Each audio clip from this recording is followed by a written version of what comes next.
Brigitte Lahaie, Sud Radio, c'est l'instant Sexy News. Eh bien, Christophe Médici, nous retrouvons Flore Chéri. Bonjour Flore, vous avez envie de nous parler de votre chanson préférée?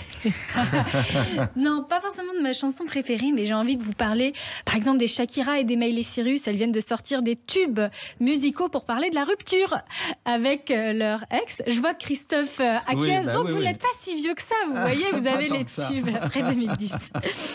Est-ce qu'il est si facile de faire le deuil de sa relation quand on se connecte tous les jours sur Instagram et sur Snapchat? Cette question, c'est l'Institut de sondage IFOP qui se l'est posée et c'est assez éclairant sur ce qu'il se passe après nos ruptures amoureuses. C'est pas la première fois d'ailleurs que cet institut sort une étude pour montrer à quel point les nouvelles technologies modifient nos relations amoureuses. On avait déjà parlé par exemple de l'intelligence artificielle qui impactait la façon dont on se rencontrait, ou encore l'espionnage via le téléphone portable qui est de plus en plus courant dans les couples. Mais des nouvelles tendances liées à la rupture amoureuse naissent aussi ou à cause de ces nouvelles technologies. Par exemple, 75% des moins de 35 ans reconnaissent avoir recours aux réseaux sociaux pour susciter la jalousie de leur ex. C'est malin. Après une rupture amoureuse. Alors, ça peut passer par poster des photos où l'on va feindre d'être très heureux plus que dans la réalité. Publier des images où l'on affiche une intimité avec une autre personne. Ou plus vicieux encore, mettre des commentaires et des likes sur les posts des amis de son ex. Vous savez comment ça s'appelle tout ça? Défiance dans les cercles d'amis, dites-moi. De la manipulation. Oui, c'est typiquement des stratégies de manipulation. Mais voilà, à l'époque de Diams et de Vita, on assumait clairement la vengeance envers son ex à coups de batte de baseball dans le pare-brise de la voiture.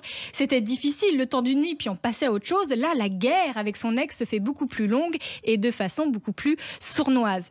Et alors, ce que le sondage nous apprend, c'est que les femmes ont plus tendance que les hommes à couper nettement leur relation virtuelle avec leur ex, par exemple à le bloquer sur les réseaux sociaux ou à retirer les images publiques sur leur compte. En revanche, sur la question spécifique de la vengeance ou de l'espionnage, on pourrait penser que c'est très féminin et les chiffres nous montrent le contraire et de façon significative. Les hommes sont plus nombreux que les femmes, par exemple, à regarder régulièrement si leur ex est connecté sur les réseaux sociaux. 61% des hommes le feraient contre 54% des femmes.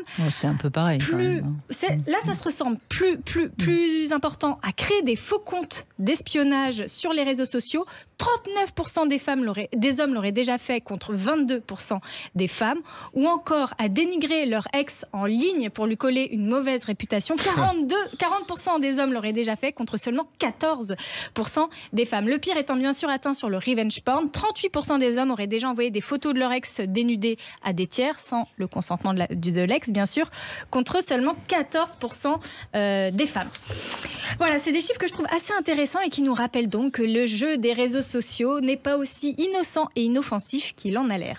Moi, je trouve ça très triste parce que c'est quand même, d'abord c'est de la manipulation, puis ensuite c'est violent, quoi.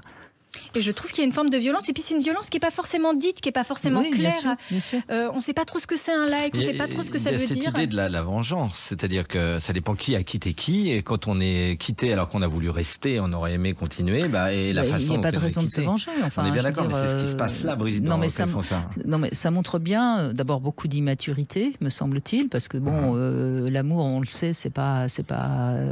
Et ensuite, ça montre à quel point on supporte plus que l'autre ne fasse pas ce qu'on a envie qu'il fasse, et donc on se venge, on essaye de le déprécier.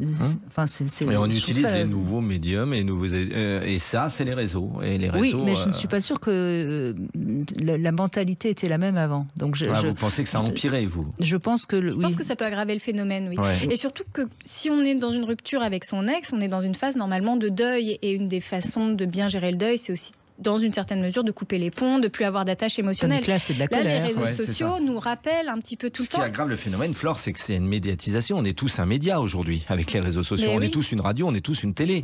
Et c'est l'amplification de la chose qui est catastrophique. Avant, ça ne l'était pas, Brigitte. Mais maintenant, il y a 10 millions de personnes qui peuvent le voir. Et puis, ce qui peut être un petit peu sournois parfois, c'est par exemple, vous savez, sur Facebook ou Instagram, il y a les souvenirs qui vont revenir 3 ans, 4 ans, 5 ans après, qui vont nous rappeler des choses dont on n'a pas forcément envie de se rappeler.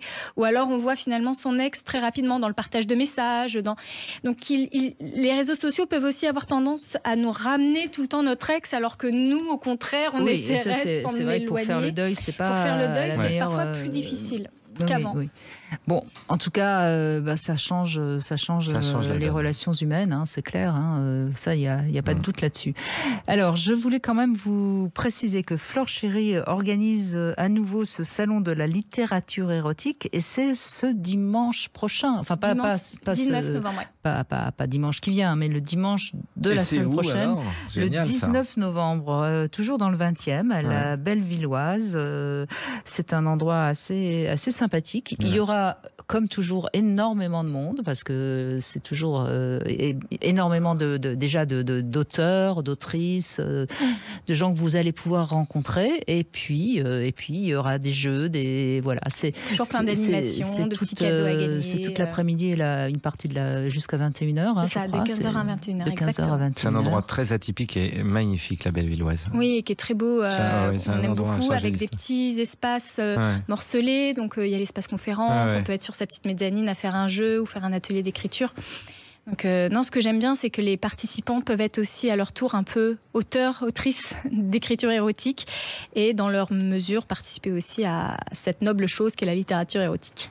Voilà, donc je précise que c'est donc le dimanche 19 novembre, c'est donc dans le 20e, la Bellevilloise, mais vous retrouverez facilement l'adresse.